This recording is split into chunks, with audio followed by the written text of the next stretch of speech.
अंतिम रस के साथ, शांत रस के साथ, इसको अंतिम रस इसलिए कहा गया है कि जो हमारे भरत मुनि हैं उन्होंने इसको अंतिम रस माना है, और जो हमारे विद्वान हुए हैं उन्होंने 2 रस और जोड़ दिए हैं।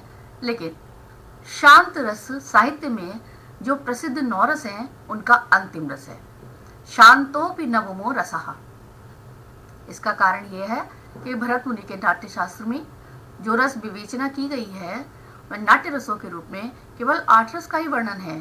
शांति के उस रूप में भरत मुनि ने मान्यता प्रदान की ही नहीं, जिस रूप में श्रृंगार, वीर आदि रसों की, और न उसके विभाव, अनुभाव, संचारी भावों का ही वैसा स्पष्ट निरूपण किया जाता है। तो कहने का तात्पर्य हमारे भरत मुनि ने 8 ही रस माने, शांत रस भी उन्होंने नहीं माना। इसमें क्या है, मनुष्य एकदम शांत हो जाता है, मोक्ष की प्राप्ति, कुछ कुछ भक्ति से मिलता जुलता मोक्ष की प्राप्ति की ओर, अध्यात्म की ओर अग्रसर हो जाता है।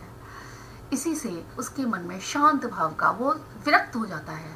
किसी ने क्या कहा, किसी ने निंदा की, इस पर उसका कोई भी ध्यान नहीं जाता।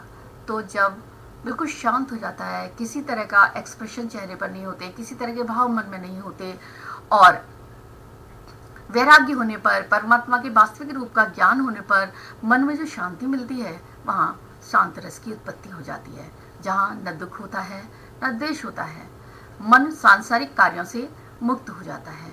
मनुष्य वैराग्य को प्राप्त जब कर लेता है तो उसे हम शांत रस कहते हैं।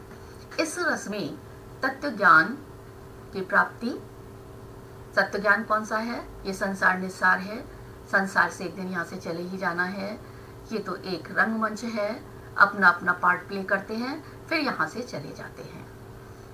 और ऐसे ही विचारों के साथ मनुष्य को शांति की अनुभूति होती है, वही शांत रस उत्पन्न हो जाता है, जहाँ न दुख है न द्वेष। मन सांसारिक कार्यों से मुक्त हो जाता है, वैराग्य को प्राप्त कर लेता है। बहुत सारे ऐसे लोग हुए हैं जिन्होंने अपने परिवार को यौवनावस्था में ही त्याग दिया। गौतम बुद्ध जिनमें से एक हैं, उन्होंने एक मृत शरीर को देखा और वो वहां से चल दिए। उन्होंने घर, परिवार, पत्नी सबको छोड़ दिया। तो संसार से जब हमारा मन भर जाता है, मन विरक्त हो जाता है, तो वहां पर शांत रस होता है। शांत रस का बच्चों इस स्थायी भाव निर्वेद। अब निर्वेद शब्द जो आया है उसका अर्थ होता है उदासीनता, उदासीन होना। जब मनुष्य संसार से उदासीन हो जाता है, नैराश्य की ओर अग्रसर हो जाता है। आलम्बन इसमें क्या है, संसार की असारता। संसार जब हमें निस्सार नजर आता है, सांसारिक प्रपंच का ज्ञान जब हो जाता है, शमशान भी हमको अपनी ओर आकर्षित नहीं करता, बल्कि लगता है एक दिन तो यहाँ पर आना ही है। और वैराग्य, ये सब हमारे कारण होते हैं। और ये कारण कब विकसित हो जाते हैं, सत्संग के द्वारा, धार्मिक ग्रंथों के अध्ययन के द्वारा, श्रवण के द्वारा, इधर से उधर घूमकर। इस आपने बाल गोविंद भगत में देखा था, वो सत्संग में जरूर जाते थे, तीर्थ करने के लिए अवश्य जाते थे। अनुभव, जब ऐसे भाव उत्पन्न हो जाते हैं तो हमारे रिएक्शन क्या होते हैं, हमें संयम आ जाता है, स्वार्थ का त्याग कर देते हैं, सत्संग करना आरंभ कर देते हैं, घर का त्याग कर देते हैं, और मतलब पॉजिटिव थिंकिंग हमारे अंदर आ जाती है।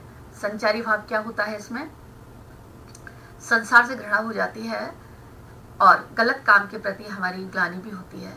दूसरे का परोपकार करने में हम खुशी का अनुभव करते हैं। मैंने इसमें लिया है, बसो मेरे नैनन में नंदलाल, मोहनी मूरत सांवरी सूरत, नैना बने विशाल। जो मीरा है उनका मन संसार में नहीं लगता। हे मोहन, मेरे नैनों में बस जाओ, तुम्हारी उन्होंने इसमें सौंदर्य का वर्णन किया है। किसके? कृष्ण के सौंदर्य का वर्णन किया है। तो इसमें उदासीनता है, कृष्ण के अलावा उनको संसार में कोई दिखाई नहीं देता। हमारा आलम्बन इसमें क्या है, कृष्ण का सौंदर्य, उद्दीपन, इंद्रियों की आसक्ति, और अनुभव हमारा क्या है, जो हमारे कृष्ण भगवान हैं उनके चरणों में मीरा का समर्पण।